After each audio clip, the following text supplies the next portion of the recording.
This is Lit Squad. Hi, I'm Mark Brody.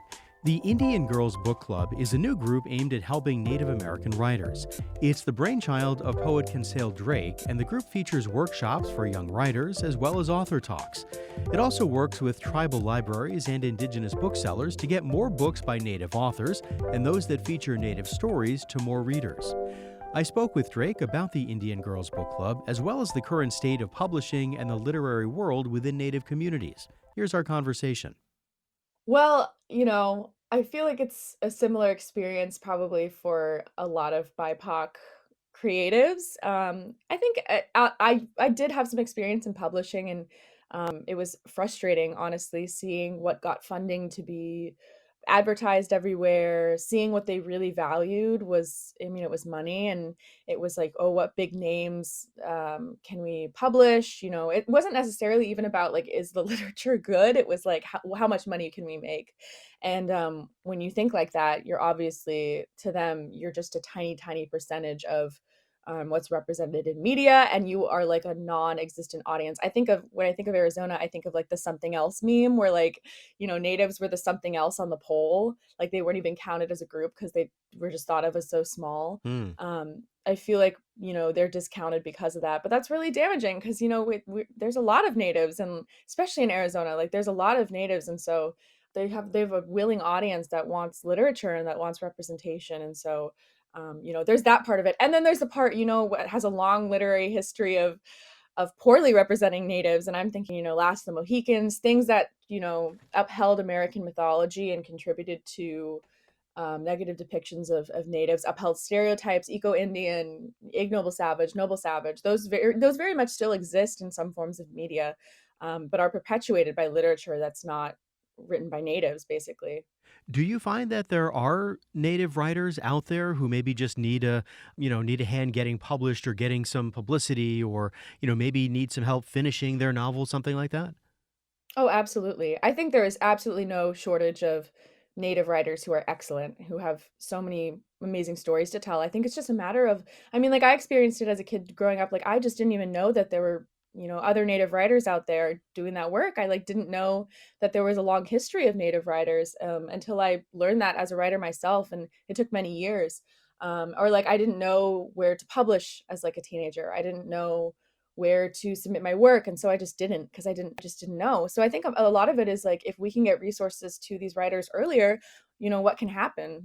How much of what you're doing now is maybe doing something that you kind of wished somebody had done when you were a kid?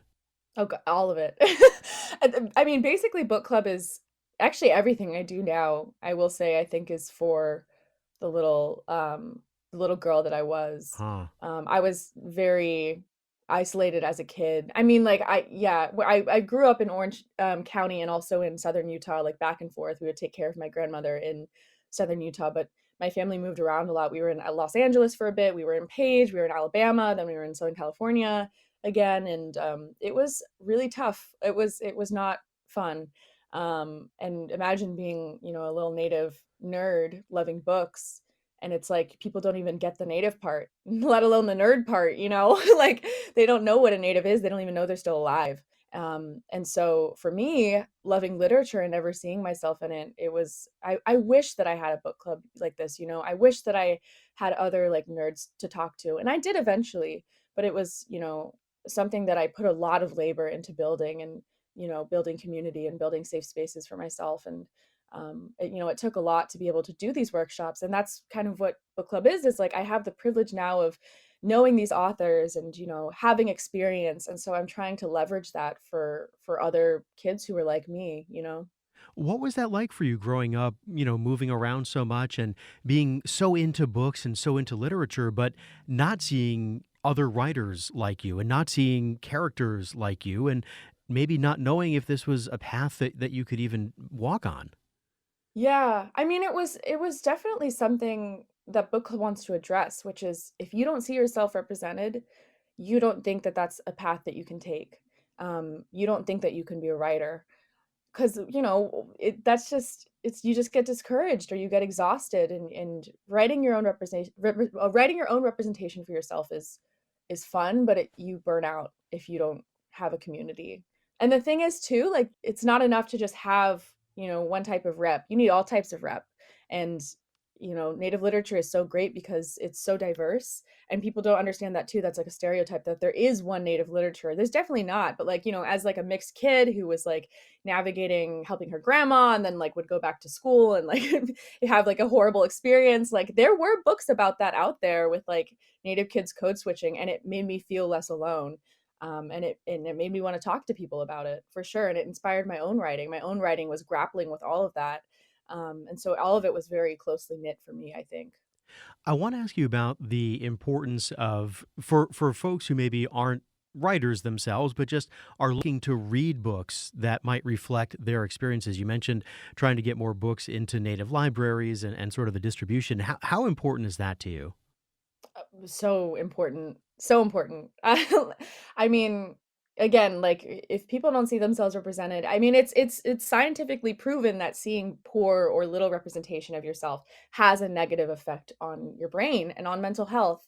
I mean, it also is incredibly important. Like this is not the main focus of the book club, but you know, most of America still thinks that natives don't even exist. They think that they're dead. And when you're when you're reckoning with that, it helps if they have a little education along the way that they take into their own hands. And so part of that is picking up a book and reading it, or educating themselves about what a contemporary native identity is, because so much again is natives are either dead or they're delegated to a past. They're stuck in a past somewhere. And contemporary literature is a very powerful tool to combat those stereotypes, combat those narratives. So we talked a little bit about your childhood, but you are not that far removed from it, right? Like you're still pretty young doing all this stuff. Oh yeah, I'm talking like I'm like like I'm like 45 or something. I'm 23. Yeah, I just Wow. turned 23. Yeah. That's amazing. Thank you. I mean, I feel like I feel like I've lived a couple lifetimes by this point.